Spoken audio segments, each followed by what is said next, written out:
तो उसमें वो एनओसी देंगे कि नहीं देंगे। तो ठीक है, मैंने फिर फाइनेंस वालों को फ़ोन किया और पूछा भाई मुझे इसमें एनओसी चाहिए, मुझे इसमें टैक्सी करवानी है। तो उन्होंने क्लियर मना कर दिया, हम टैक्सी में नहीं करेंगे।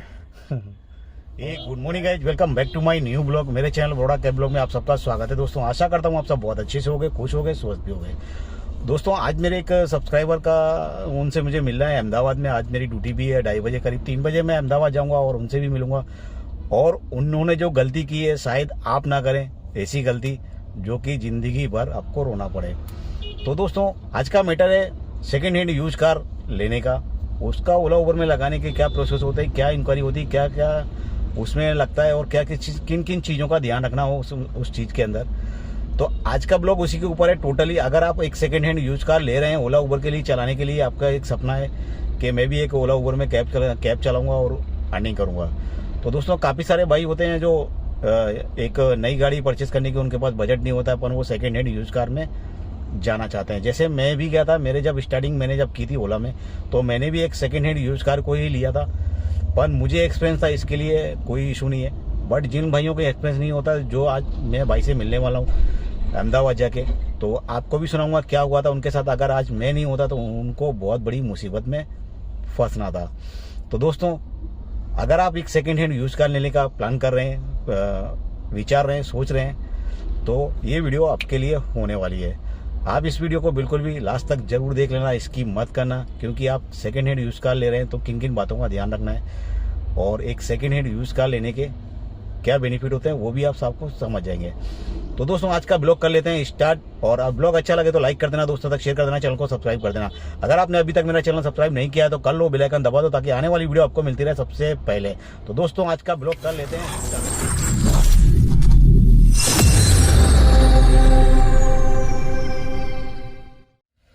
तो हेलो दोस्तों, मैं आपसे एक मेरे सब्सक्राइबर हैं, आज मैं उनसे मिलने आया था। और आज की जो मुलाकात है एक हमारे व्यूवर्स भी है, सब्सक्राइबर भी है भाई। तो भाई ओला उबर में गाड़ी चलाने के लिए एक गाड़ी की डिमांड थी उनकी कि हमको भी ओला उबर में काम करना है। बट आज मेरी उनके अर्जेंटली एक फ़ोन भी मैंने किया था, क्योंकि उनको 10:30 बजे करीब मैंने फ़ोन किया था आपको ना जी। तो 10:30 बजे मैंने फ़ोन किया, मैंने कहा आज मैं अहमदाबाद आ रहा हूँ, अगर आपको मिलना है तो आ जाओ। तो सर ने जो गाड़ी देखी थी एक 2018 की वैगनआर थी और उसमें फाइनेंस भी क्लियर हो जाती। अगर मैंने इनको थोड़ी सी इन्फॉर्मेशन ना दी थी तो बहुत बड़ी मुसीबत में फंस जाते। तो दोस्तों अगर आप भी ये गलती कर रहे हैं तो अगर ये भी आपको बताऊंगा क्या है, पूरा सारा कुछ बताऊंगा आपको, और गलती क्या थी वो भी आपको बताऊंगा। तो मैंने करीब 1:30 बजे कॉल किया था, 1:30 बजे के आसपास तो सारी चीज़ बताई इंश्योरेंस के बारे में, क्या क्या होता है और सीएनजी गाड़ी के अंदर क्या क्या इशू होता है और क्या क्या प्रोसेस कराना पड़ता है प्राइवेट गाड़ी लेने के लिए। तो सर जो गाड़ी देख रहे थे वो प्राइवेट गाड़ी थी और वैगनआर थी 2018 की मॉडल की। तो उसको क्लियर ही हो गया था, सारा कुछ फाइनेंस हो गया, जो बात चीज़ क्लियर हो चुकी थी। आज मुझे दिखाने के लिए बोल भी रहे थे कि आप भी देख लेना, आ जाओ। और तो मैंने ठीक है कोई नहीं, मैं आ जाता हूँ और गाड़ी भी देख लेंगे और कैसा क्या प्रोसेस है वो भी देख लेंगे। तो सर का क्या इशू था कि गाड़ी तो पूरी डील हो गई, कंप्लीट हो गई, सारा कुछ हो गया। सारा कुछ हो जाने के बाद गाड़ी में क्या क्या मेंटेन होता है कि गाड़ी अगर सीएनजी नहीं है तो आपको सीएनजी कराने के लिए उसको इंश्योरेंस करने से पहले अप्रूवल देना पड़ता है। अगर आपने ऐसी कोई गाड़ी परचेस कर ली तो आपको मुसीबत खड़ी होगी, क्योंकि आपके पेपर में इंक्लूड नहीं होगा तो आपको क्लेम चार्जेस नहीं मिलेंगे। तो सर के माइंड में कुछ माइंड में नहीं थी, बिल्कुल भी कुछ भी नहीं था ऐसा कुछ भी सोच। तो मैंने वो चीज़ बताई। दूसरी एक चीज़, क्योंकि गाड़ी थी प्राइवेट ऑलरेडी, तो टैक्सी कन्वर्ट कराना है फाइनेंस करने से पहले, क्योंकि पूरी 100% पूरी लोन हो रही थी ना गाड़ी पे। 100%। तो पूरी लोन हो रही थी गाड़ी के साथ। तो आज मैं सर के साथ आपका इंट्रो कराऊंगा, क्या है सारा कुछ बताऊंगा गाड़ी। तो हेलो, नमस्ते। बढ़िया ना? बढ़िया बढ़िया। तो एकदम सर जो एकदम बिल्कुल नए हैं, फ्रेशर हैं, कुछ भी नहीं जानते बिल्कुल भी। तो सर को काम करना है ओला उबर में और अहमदाबाद सिटी में। तो मेरे से टच में थे काफ़ी दिन से। तो ओला उबर में काम करने के लिए क्या क्या प्रोसेस होता है वो चीज़ मुझसे जान रहे थे। 1 हफ्ते से करीब टच में थे जी। 1 हफ्ते से फ़ोन पे बात हो रही है। तो 1 हफ्ते से फ़ोन पे बात हो रही थी सारे कुछ। तो देखो दोस्तों, कर भला तो हो भला। मैं सर को बहुत बड़ी मुसीबत से बाहर निकाल लाया। अगर मानो इनकी गाड़ी पूरी फाइनेंस हो जाती, डील हो जाती, पूरी पेपर में क्लियर हो जाती, तो गाड़ी इनको लेके आनी पड़ती। और गाड़ी जब तक क्लियर लोन नहीं होती तब तक सर गाड़ी को आप ट्रांसफ़र नहीं करा सकते थे गाड़ी को बिल्कुल भी, क्योंकि गाड़ी कॉमर्शियल, क्योंकि वो गाड़ी जो फाइनेंस कर रहे थे वो प्राइवेट पूरी गाड़ी फाइनेंस कर रहे थे। तो अगर टैक्सी कराने के लिए जैसे ही सर ने मेरे को बोला कि सर मैनेजर से बोला, क्या बोला था आपने? मैंने एक्चुअली फाइनेंस वालों से बात की थी, तो उन्होंने बोला कि ठीक है आपका 100% लोन हो जाएगा। ठीक है, मैंने उनको बताया ये मैंने गाड़ी है, मैंने इसमें एक जगह गाड़ी देखी थी, तो उन्होंने बोला 100% लोन हो जाएगा। करीबन 4.25 लाख की गाड़ी थी, तो उन्होंने बोला हो जाएगा लोन। ठीक है, मैंने उनको डॉक्यूमेंट सब सबमिट कर दिए। उन्होंने पूरा करके प्रोसेस बोला आपका 100% लोन हो जाएगा। ठीक है, आप कोई 0 डाउन पेमेंट है, कुछ भी नहीं बनना है उसमें। फिर सर का फ़ोन आया, तो मैंने उनको बात बताई कि ऐसा ऐसा प्रोसेस है, लोन हो रहा है और गाड़ी भी सामने दिखाने के लिए लेके आ रहे हैं, आप आ जाओ, तो आप भी देख लो एक बार चला के। हाँ, तो मेरा ठीक है, आ जाओ। तो फिर मैंने उनको बात की कि ऐसा ऐसा फाइनेंस हो रहा है। फिर उन्होंने बोला कि आप पूछ लेना पहले, अगर उसमें टैक्सी कन्वर्ट करना है तो उसमें वो एनओसी देंगे कि नहीं देंगे। तो ठीक है, मैंने फिर फाइनेंस वालों को फ़ोन किया और पूछा भाई मुझे इसमें एनओसी चाहिए, मुझे इसमें टैक्सी करवानी है। तो उन्होंने क्लियर मना कर दिया, हम टैक्सी में नहीं करेंगे। और अब प्राइवेट में चाहिए तो हो जाएगी, टैक्सी में हम नहीं करते हैं फाइनेंस। ये तो ठीक है, मैंने सर से पूछ लिया, अगर सपोज मैं प्राइवेट में फाइनेंस करा देता तो पूरी गाड़ी आपको गाड़ी ले लेता, मेरा हफ्ते चालू हो जाते, मैं उसके बाद एनओसी नहीं होती, मैं टैक्सी कैसे करवाता, घर पे रखनी पड़ती गाड़ी। तो ये सर ने मुझे बचा लिया इसमें। तो दोस्तों आपने सब सुना है क्लियर, ही एकदम बिल्कुल फ्रेशर है दोस्तों। अगर आप भी ये गलती कर गए, अगर आप देखो कोई भी गाड़ी परचेज कर रहे हैं ना, कोई भी गाड़ी हो, टैक्सी अगर डायरेक्टली आप शोरूम से परचेज कर रहे हैं तो कोई इशू आने वाला नहीं है, क्योंकि डायरेक्ट शोरूम आपको टैक्सी में कॉमर्शियल गाड़ी में करके देगी। सारा कुछ प्रोसेस होता है शोरूम वालों का। अगर आप किसी डीलर से या कहीं भी कोई ऑनलाइन जो जैसे 24 है, कार 24 है, ऐसी चीज़ों से आप गाड़ी परचेज कर रहे हैं या किसी डीलर से ले रहे हैं, तो आपको सबसे पहले अगर सीएनजी गाड़ी नहीं है, पेट्रोल ले रहे हैं, तो उसको सीएनजी में कन्वर्ट कराना है, वो एक चीज़ ध्यान में रखनी है। और एक चीज़ है गाड़ी की टैक्सी में ट्रांसफ़र करना है वो, क्योंकि आप गाड़ी लोगे तो अपने नाम पे ट्रांसफ़र कराओगे, है क्या नहीं जी? तो गाड़ी आप लोगे तो अपने नाम पे ट्रांसफ़र कराओगे, क्योंकि जिसकी गाड़ी है उसके नाम पे तो वो टैक्सी में चलेगी नहीं। तो फाइनेंस करने से पहले आपको अपनी गाड़ी का अप्रूवल लेना है कि मुझे इस गाड़ी को टैक्सी में कन्वर्ट कराना है, कॉमर्शियल गाड़ी में, कॉमर्शियल गाड़ी को इसको ट्रांसफ़र कराना है, जो भी नंबर प्लेट की येलो प्लेट आती है वो, फाइनेंस करने से पहले। क्योंकि ये चीज़ फाइनेंस करेगी कंपनी, और जब तक फाइनेंस चलती है तब तक ये गाड़ी जो होती है वो गाड़ी होती है आपके नाम पे जरूर होती है, पर वो उसका मालिकाना हक होता है फाइनेंस कंपनी का। अगर आपको फाइनेंस कंपनी क्लियर बोलती है कि हाँ हम इसको टैक्सी में कन्वर्ट करके फाइनेंस आपको अप्रूवल दे रहे हैं, तो ही आप ले। पहले सब कुछ डिस्कस करने के बाद, सर ने जो गलती की वो नहीं है। अगर आज मैं कॉल नहीं करता तो सर बहुत बड़ी मुसीबत में फंस जाते, बहुत बड़ी मुसीबत है ये। 4-4.25 लाख रुपए की गाड़ी, 16% इंटरेस्ट, कम से कम 10,000 रुपये का हफ्ता इनका आता है, 10 से 11,000 का, 10 से 11,000 रुपये का। जब तक गाड़ी की लोन क्लियर नहीं होती तब तक इनको गाड़ी का EMI पे करना पड़ता। इसके सिवाय छूटने का कोई दूसरा रास्ता नहीं था। तो इन चीज़ों से दोस्तों, अगर आप प्राइवेट गाड़ी को परचेस कर रहे हो और टैक्सी में कन्वर्ट कराने के लिए सोच रहे हैं, आपकी खुद की गाड़ी है तो आपको कोई इशू नहीं है, क्योंकि वो ऑलरेडी आपके नाम पे आप ट्रांसफ़र करा सकते हैं, आपको किसी भी NOC लेने की ज़रूरत नहीं है। और काफ़ी सारे भाइयों के कमेंट आते हैं कि हमारी गाड़ी पे लोन चल रही है, तो लोन अगर चालू है, अगर आपको अगर कॉमर्शियल गाड़ी में ट्रांसफ़र कराने की सोच रहे हैं, तो आपकी जो फाइनेंस कंपनी है उससे एक NOC लेनी है। अगर वो आपको NOC प्रोवाइड करती है तो आपको देगी, अगर आपको NOC प्रोवाइड नहीं करेगी तो आपको मना कर देगी, जब तक गाड़ी आपकी फ्री नहीं हो जाती है EMI से क्लियर। उसके बाद गाड़ी आपकी EMI से क्लियर हो जाएगी, उसके बाद आप जहाँ चाहें वहाँ ले जाएं, कोई इशू नहीं है, कोई रोक टोक नहीं है, कुछ भी कोई प्रॉब्लम नहीं होती है।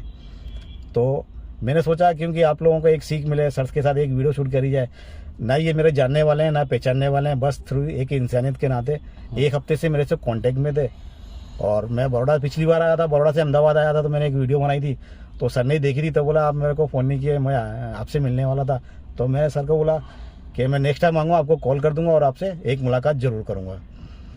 तो एक भाई और है मेरे यहाँ के, अहमदाबाद के, पोर्टर में उनकी ड्यूटी है, उनका मेरे पास नंबर नहीं था, नंबर था पर मैंने ऐड करा था, मालूम नहीं कहाँ गया, वो मिल नहीं रहा था। तो उनसे भी आज मैं मिलना था, तो मैं सोचा उनसे भी मिल रहा हूँ, क्योंकि उन्होंने भी मेरे को 2-4 बार बोला कि आप जब भी आए मेरे को अहमदाबाद तो मुझे कॉल कर देना, किस जगह आना है मैं आपको मिल लूँगा। तो अगर आप भी इस चीज़ में हैं और आप ओला उबर में काम करने के लिए इस चीज़ के बारे में सोच रहे हैं, काम बहुत अच्छा है, आता है तो बहुत अच्छा है, नहीं आता है तो बिल्कुल भी नहीं है। तो दोस्तों इसकी जो मार्केट होती है काम करने की, जो ओला उबर में काम करने के लिए काफ़ी सारे जो भाई फंस जाते हैं, जैसे सर फंसने वाले थे, बट आज उनकी किस्मत अच्छी थी तो बच गए। तो दोस्तों आप भी अगर इस चीज़ में हैं तो क्या कहेंगे थोड़ा बस यही है कि जब तक पूरी जानकारी ना हो ना हो तो यानी किसी भी काम में, ये काम नहीं, किसी भी काम में यानी पूरा हाथ नहीं डालना चाहिए। पहले जानकारी ले लें, जानकारी लेने बहुत पूरी बड़ी जो चीज़ है, जो जानकार इंसान हो, जो जानता हो इस बारे में, उससे पूरी बात कर लें, 10 लोगों से जानकारी ले लें, फिर हाथ डालें। क्योंकि एक बार आपने हाथ डाल दिया, उसके बाद अगर पता चला ये भी करना है, वो भी करना है, फिर आप नहीं कर सकोगे। जलती हुई लकड़ी पकड़ ली तो जलने हाँ, वाले फिर हो। आप नहीं कर, फिर आप फंस जाओगे। क्योंकि इसमें कोई, हम सब मिडिल क्लास है, फिर उसमें क्या फाइनेंस की हर किसी को प्रॉब्लम रहती है। एक बार फंस जाते हैं तो फिर निकलना मुश्किल हो जाता है उसमें। तो जानकारी लेके ही आप काम करें। तो आपने सब कुछ सुन लिया, वीडियो थोड़ी लॉन्ग हो जाएगी, चलेगी, आप समझ लेना इस चीज़ को। क्योंकि आप अगर एक बिल्कुल न्यू ब्रांड कार खरीद रहे हैं शोरूम से, तो आपको कोई इशू नहीं होने वाला है। क्योंकि आपने ऑलरेडी जो खरीद रहे हैं बात करके खरीदेंगे, क्योंकि हमें कॉमर्शियल गाड़ी चाहिए, टैक्सी चाहिए, वहाँ से आपको कोई इशू नहीं होने वाला है। अगर आप second hand use car purchase कर रहे हैं, चाहे गाड़ी कोई भी हो भाई, कोई भी गाड़ी, ABCD XYZ, छोटी गाड़ी से लेके बड़ी तक गाड़ी तक, कॉमर्शियल गाड़ी में टैक्सी आप सोच रहे हो प्राइवेट करने का, तो फाइनेंस अगर आपको कराना, आपने केस ले ली, आपको अपने, अगर आपने गाड़ी भी केस ले ली, चलो माना 4-5 लाख की कोई गाड़ी है, आपने केस ले ली और दूसरे के नाम पे गाड़ी है, वो भी आपको मैं एक चीज़ बता दूँ, ध्यान में रखना, आपने अपने नाम पे गाड़ी करानी है तो उसी टाइम पे सारा कुछ करा लेना, एक ही बार में प्रोसेस। अगर आप एक ही बार में प्रोसेस कराओगे, जैसे आपने गाड़ी ली अपने नाम पे, ट्रांसफ़र कराने से पहले, तो जैसे ही पेपर दिया RTO के अंदर, उसी टाइम आपने कॉमर्शियल गाड़ी का अप्रूवल डाल देना है साथ में ही। क्योंकि इसको गाड़ी ट्रांसफ़र करने के बाद सीधा कॉमर्शियल गाड़ी में ट्रांसफ़र हो जाएगी और डायरेक्टली आपके नाम पे ट्रांसफ़र हो जाएगी पूरी की पूरी गाड़ी, जैसी है वैसी। अगर आपने सोचा गाड़ी ले लिया, अपने नाम पे ट्रांसफ़र करा ली, उसके बाद आप फिर सोचो हमको टैक्सी करानी है, तो आपके डबल पैसे खर्चे होने वाले हैं, डबल पैसे हो जाएंगे। तो ये सर ने भी मेरे से पूछा कि अगर मेरे पास बजट हो जाए, 4-5 लाख रुपए का बजट हो जाए, मैं 4-5 लाख रुपए में केस ले लूँ, तो उसके बाद गाड़ी को ट्रांसफ़र कराऊँ तो कैसा रहेगा। तो ये चीज़ मैंने सर को बताई है। सर कि मेरे से 1-2 घंटा हो गया बात करते अपने को, 2 घंटे से हमने बात की, सारा कुछ प्रोसेस समझा, सब कुछ मैंने बता दिया क्लियरली। देखो दोस्तों, मैं चाहता हूँ मेरे चैनल के थ्रू कोई भी अगर बंदा इस लाइन में आना चाह रहा है तो मुझे कमेंट करके पूछ ले, नंबर पे बात करनी है, मैं सबको नंबर देता हूँ अपना। अगर आपको मुझे कॉल पे बात करनी है तो आप कॉल पे मुझसे बात कर सकते हैं, डिसीजन आपका होगा, सजेस्ट मैं आपको किसी भी चीज़ में नहीं करूँगा। ये भी सर को भी मैंने बोला कि पसंद आपकी सबकी अलग अलग होती है, मैं बोल दूँ आप ये ऐसा ले लो, फिर बाकी पसंद अलग हो, आप उस चीज़ में काम ना कर पाएँ तो फिर आप मुझे गालियाँ दोगे, ऐसे ही होगा ना। सही है। तो ये चीज़ भी ध्यान रखें, आप सुनो सबकी करो अपनी, सुनो सबकी करो अपनी। तो मैं आपको सिर्फ रास्ता दिखा सकता हूँ, काम करना आपको है, गाड़ी भी आपको परचेस करनी है, किस लाइन में कैसा बिजनेस होता है, किस लाइन में कितना धंधा होता है, कौन सी गाड़ी से कितना प्रॉफिट होगा, वो चीज़ के बारे में आपको बता सकता हूँ। सारा कुछ जो भी आप पूछेंगे वैसा बता दूंगा, लेकिन सजेस्ट किसी भी चीज़ में नहीं करूँगा। मैं बोलूँगा आप मर्सिडीज ले लो तो आप मर्सिडीज तो नहीं खरीदोगे ना, तो वो चीज़ है, तो आपकी अपनी चॉइस है, आपके बजट के हिसाब से जो चीज़ मैनेज होती है। आज भी हमारे एक सब्सक्राइबर थे, मुंबई से हैं, तो बोले थे मैं एक नया फ्रेशर हूँ बिल्कुल भी, और मैं जॉब करता हूँ, 25,000 की मेरी सैलरी है। तो उनका कमेंट था कि 25,000 की सैलरी है मेरी, एक आर्टिका लेने का मेरा बजट है 4 लाख रुपए का समथिंग, तो मैं ये गाड़ी लेके, और उनको ड्राइव करना नहीं आता है बिल्कुल भी, तो उनको ड्राइव करना बिल्कुल भी नहीं आता है, पर उनका बजट है 4 लाख रुपए का। तो दोस्तों, अगर बजट आपका 4 लाख का हो या 10 लाख का हो, जब आपको गाड़ी ड्राइव करना नहीं आ रही है तो सबसे पहले आपको गाड़ी ड्राइव करना सीखना है। फिर रहा इनकम, तो आप अपनी इनकम खुद नहीं बता सकते हो कितना कर सकते हो। काफ़ी सारे भाइयों को कमेंट रहते हैं कि आप इसमें अर्निंग कितना हो जाता है, तो अर्निंग तो मैं अपनी खुद की नहीं बता सकता हूँ, कल मेरी अर्निंग कितनी होने वाली है।